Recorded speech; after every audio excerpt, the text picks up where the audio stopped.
Hi hello आणि नमस्कार. तर एवढे कपडे बघून तुम्हाला वाटत असेल मी कुठं चालले आणि एवढ्या रात्री. तर तुम्हाला सांगतेच, रात्रीचे वाजले 12:30 आणि मी ते तेवढ्या रात्री आंघोळ केले आणि त्यानंतर इथं ह्यानी मी तर मला हे म्हटले की पॅकिंग करून ठेव.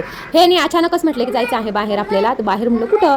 तर ते म्हटले तुम्हाला इथे बघून फोटो कळालेच असेल की आम्ही जाणार होतो शिर्डीला.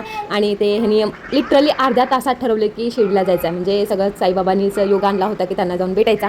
आणि छान असं आम्ही इथं निघालेलो आहोत. त्यानंतर आम्ही तिथे पोहोचलो 3:50ला. आम्ही इथून निघालो होतो 12:30ला. मला तर झोपच आली नाही. हे गाडी फास्ट चालवत होते त्याच्यामुळे मला असं वाटत होतं मला चक्करच येत होती. त्याच्यामुळे मी काय झोपलेच नाही, डोळे बंद केले का अजून मला चक्कर आल्यासारखं होतं. असं तुम्हालाही होतं का? मला नक्की कमेंट करून सांगा. त्यानंतर आम्ही तर आम्हाला तिथे गेल्यानंतर रूमही भेटत नव्हते. ह्यांना रूम आवडत नव्हते, घाणच आहे असं म्हणायचे हे सारखं की घाणच रूम आहे, तर बेडशीट स्वच्छ नाही काय नाही. तर ते रूम घेतली बघा, किती छान रूम आहे आणि बेडशीट पण स्वच्छ वगैरे होते, घाण होते. ह्यांना घाण बिलकुल आवडत नाही. त्याच्यामुळे त्यांनी म्हटलं की चल बाबा आपल्याला भले 4 पैसे जाऊ देत पण चांगली रूम घेऊयात आपण. त्यांचं नेहमीच असं असतं बाहेर गेल्यानंतर.